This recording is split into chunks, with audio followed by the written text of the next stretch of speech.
হে আল্লাহ, আজকে পবিত্র জুমার দিন, আজকের এই দিনে আমি তোমার কাছে একটি ফরিয়াদ করছি, আমার স্ত্রীকে তুমি জান্নাতুল ফেরদাউস দান করে দাও।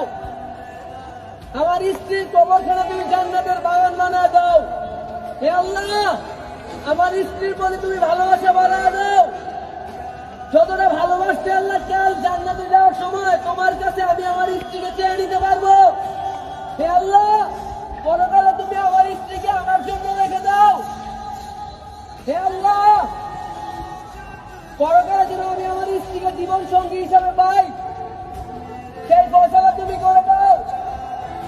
হে আল্লাহ, তোমার কাছে আমি বড় বড় একটি জিনিসই চাই, তুমি আমার স্ত্রীকে বড় বড় জান্নাত দান করে দাও, জান্নাতের উচ্চ মুকাম দান করে দাও।